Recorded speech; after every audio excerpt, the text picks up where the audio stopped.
Hey guys, it's Danny. Today it is time for another Q&A session. I'm going to be answering the questions you guys left in the comment section of my videos in the past week. I'll try to go through as many of them as possible, so with that said, let's just get to work.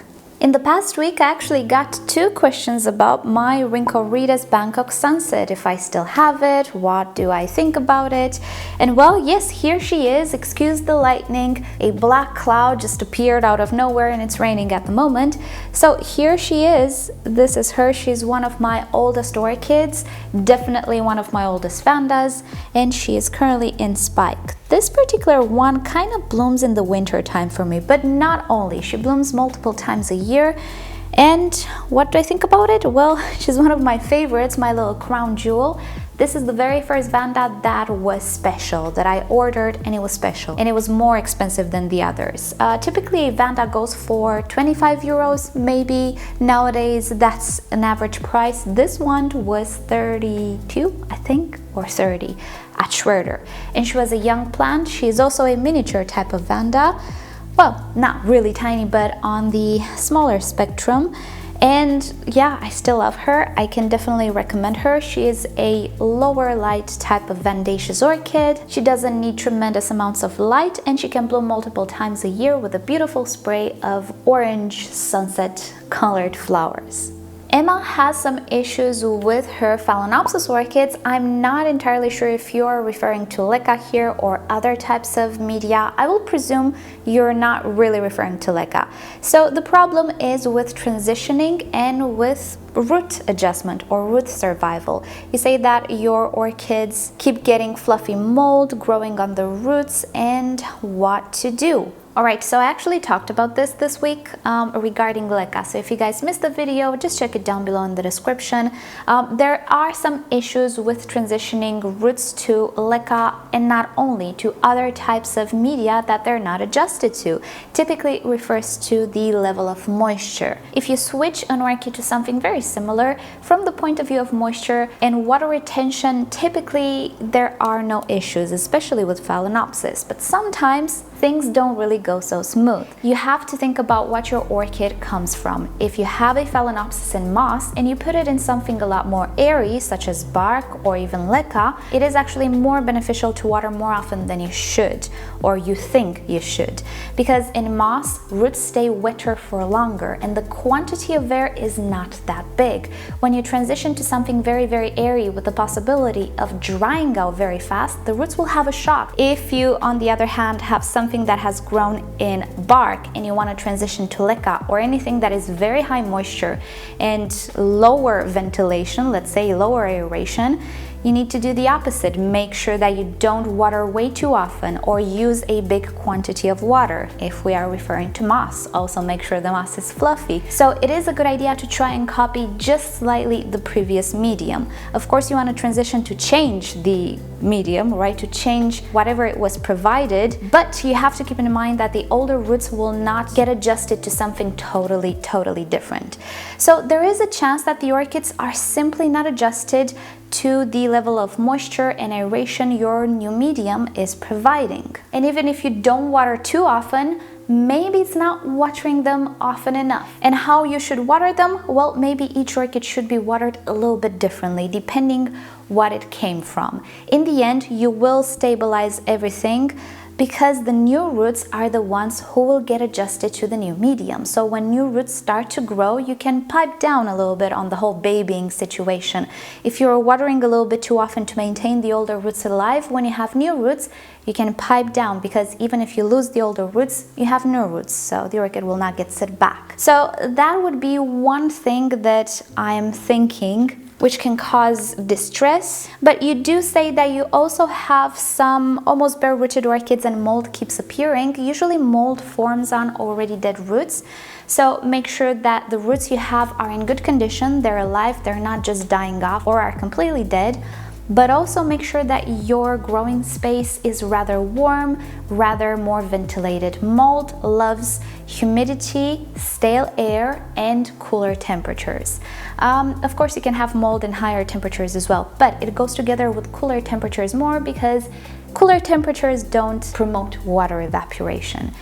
So I think your environment might be a little too cold. At least with the orchids you're struggling with, maybe move them to somewhere more warm. And also, because your environment does not promote fast water evaporation, maybe make sure you handle the whole watering situation in accordance. This is a little bit of a guesswork because I don't have too many details to work with. I don't know what the orchids were potted in prior to this and why it keeps happening, but definitely one thing that will help is ventilation. Second, fresh air. Don't be afraid to open those windows. Even if cold air comes from outside, you need to ventilate the room and let all of those pathogens fly out the window.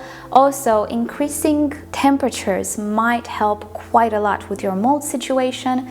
And afterwards, just make sure you clean the orchid roots properly, remove everything that's dead, and try to find the balance with the watering for each orchid instead of just trying to maintain everybody in the very same way. At least at the beginning with new orchids, they're not really the same. Danielle is asking if I know some online stores where they can buy some orchids. Well, it really depends on the territory. I'll link you down below to a video I made a long time ago, which has a list of stores in the description. Maybe I should update a little bit the list. I'm not entirely sure how updated it is, but it does have the, let's say, most popular orchid nurseries for particular territories. If you watch that video, you'll see it explains more about ordering, what you should be careful with, and of course that you cannot order orchids from other territories because it will be impossible. First of all, because some nurseries do not ship to other territories, other continents.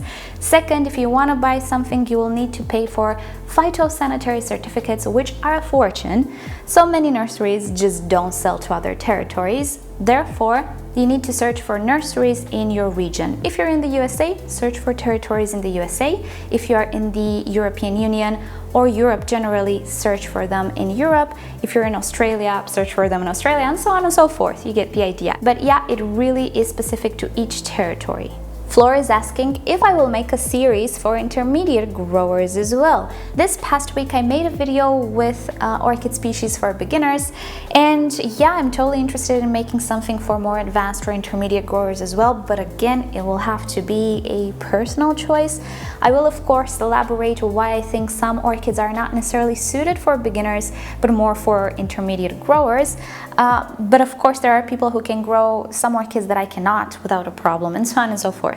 But I'll give it a go. I think it's better to talk about beginner-friendly orchids because even more experienced growers are totally fine with easygoing orchids. I have a lot of challenges as it is. I don't need more, right? Sometimes I need something that will not pose too many headaches. And in that department, luckily I do have quite a lot of species to talk about. But of course, stay tuned for more advanced species as well, because I did purchase myself quite a lot of new things. I do have a lot on my wish list. Maybe it's actually going to be a lot more useful than I think, because if somebody grows something that many people cannot grow successfully, they can share some tips for us in the description. So yeah, good idea actually. Hilda is asking if dendrobiums have a rest period, like winter rest or not. Well, it really depends on the dendrobium. Dendrobiums are one of the most diverse species or genera of orchids. You can have all sorts of cooler growers, hot growers, Australian dendrobiums, Asian dendrobiums, and so on and so forth. So you really need to know the species or hybrid, so you identify the species. But from the most common ones, the Dendrobium nobilis, they do like a bit of a rest, nothing huge because they're hybrids and they're hybridized with other things that don't necessarily need a rest. But then you have the Anosmum and Perishi and other deciduous dendrobiums, which will benefit from a more drastic rest, let's say cooler temperatures, very little watering, no fertilizer.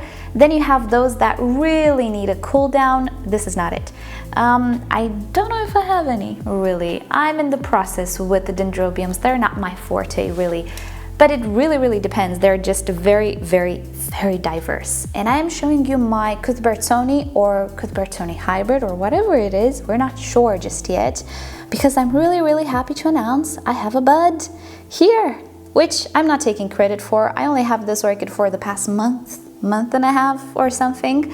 So I can only take credit for the fact that I didn't kill it, but you know, not a big achievement. I am, however, happy that we're gonna see a flower at least, hopefully, fingers crossed. Ellen has some issues or some questions regarding her Cata Sedum orchids. First of all, how to water the Cata Sedum during the rest period.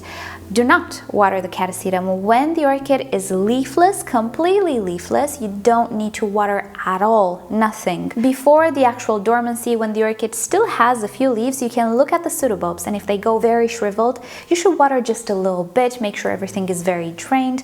But when everything is gone, all of the leaves are gone, you don't have to water because the orchid is completely dormant. And then you have a question. You purchased the Cata Sedum, you repotted it in bark, and 2 weeks after this, it started to lose the leaves. Ooh, not a good idea to repot Cata Sedums whenever you purchase them. I'm not sure in what video I actually talk more about this. I'll link you down below anyway to my care tutorial. I will also, I think I do have some videos on watering as well, how I determine when I should start watering and so on and so forth. Don't repot Cata Sedums in the middle of summer or just before they go into their dormancy. The best time to repot them is in their dormancy when they don't have any activity, nothing at all, and they're actually kind of losing roots as it is, or just when you see the little new growth start to develop in springtime before the roots appear. Because they have such a specific growth pattern, repotting at the wrong time can really set them back. So right now, I'm not entirely sure if your orchid is done growing, if the new pseudobulb is completely mature and plump, or if you have leaf loss because you disturbed the orchid. I hope it's not the case. Pretty much you need to have the canes completely mature and plump like that one, but of course not dry. Very hard to show you mine because mine is set back, but if the orchid is already plump like this and it's losing leaves, that's pretty okay. That's when it goes into dormancy. But if you don't have a plump pseudobulb and you have leaf loss, it means the orchid is set back, and it's kind of tricky at this point. Look at the pseudobulbs, see if they shrivel excessively. If they do, offer a little bit of water. If they don't, do not water. Don't do anything. It might just go into dormancy as a self-defense mechanism. So do check the description below. I'll put everything I have about Cata Sedums, and I really hope it will help you out. Tim is asking, how about sponge as an inorganic substitute for sphagnum moss? Well, Tim, we actually did this experiment a while back. Check it down below. I'm laughing because when I did the experiment, everybody was saying, oh, it looks like a fruit salad, because I cut the pieces of sponge into squares, and it actually looked like pineapple. Looked very yummy, but not to be eaten. The lesson that we learned is that sponge is not a tremendously good medium for orchids. It really does not direct water to the top or anything. It's not very wicking. It retains water, yes, but all the water just goes down at the bottom. It's just not functional. You can grow orchids in whatever it is that you want if you can maintain it in a certain way, but functionality wise, sponge is not a good idea. Etana is saying she's a little bit confused because 1 week ago, actually it was a bit more than 1 week, I repotted my Oncidium in a Repot Me Imperial mix, and recently I talk about moss with Oncidiums. So what's that all about? Am I just testing the media? Well, first of all, yes, I am testing the media. It's the very first time that I'm using it, but I'm not subjecting it to all sorts of weird tests. This is an Oncidium mix, so I am using it with Oncidiums and other fine-rooted orchids as the label specifies. I'm not going to use this with a Vanda orchid. It's not going to end well. The moss is also something that can be used with Oncidiums, and both of these media can work super great. The difference in why some people use bark and others use moss has to do more with environment, with the availability of these products in their area, with their preferences. Some people can be allergic to either one of them, and so on and so forth. It's in the end personal preference. There is such a thing with orchid growing, because both of these media actually act very similar. So in the video that you mentioned, you have noticed that I'm repotting my Howeyera from sphagnum moss to bark. And P.S. in that video, there were some very outraged people saying that, oh, it's just gonna die now. No, no. So you could see in moss she was doing brilliant, but also in this medium she's doing brilliant. But there are pros and cons to both. Sphagnum moss will degrade faster. It can compact if you're not careful. This, you cannot compact it at all. It will degrade slower as well, so you don't have to change it as often. The con, this might be more expensive, And also when you will have to remove this, you will have to detach it from the roots, and that might be more traumatic. But you don't have to do it every 2 years or every year or anything. Being that this is Orchid bark, it will last you, at least theoretically, much longer. Also, this has a little bit of a layering issue, but you can keep it under control. You can see my Oncidiums are rather wet. I like to keep my Oncidiums rather wet, actually, even in winter time. With moss, you will have a bit more evenness in the pot, but moss can actually retain a heck of a lot more water if you're not careful, so you can go overboard. So there are pros and cons to every medium. If you bought this, congratulations, it's a perfectly fine medium. If you have moss, congratulations, it's a perfectly fine medium. They just have different ways of being maintained, that is all. But with orchids, there's no such thing as a only medium which goes for everything. Just because somebody on the internet uses something doesn't mean it's the best thing ever to be bestowed upon us. Absolutely not. Most of the times it's personal preference, it's just something people are trying out, it's something that benefits their environment. So you kind of need to take the effects of the medium, not the medium itself, into consideration. So that's how you will actually notice quite a lot of orchids in very different media in my collection. I'm trying these things out. Some stuff I do prefer more than others, obviously, but I know that what I prefer is not everybody's cup of tea. So trying out and showing stuff is part of what I do, yes, and even if I prefer something, it doesn't mean it's the best thing ever created on earth. So that's the whole situation with the bark versus moss. And I think that's about it for today. Thank you so much for watching. I hope you've enjoyed this and you learned something new. And you know the drill, like or dislike this video below, subscribe to my channel for regular orchid videos, tutorials, Q&As, and other fun orchid subjects. And if you like YouTube to notify you whenever I upload a new video, just turn on notifications for my channel. Also, if you're curious about my setup and all of the things that I use in my grow space, just visit the description, I list everything there. And with that said, I'll see you guys next time. Bye!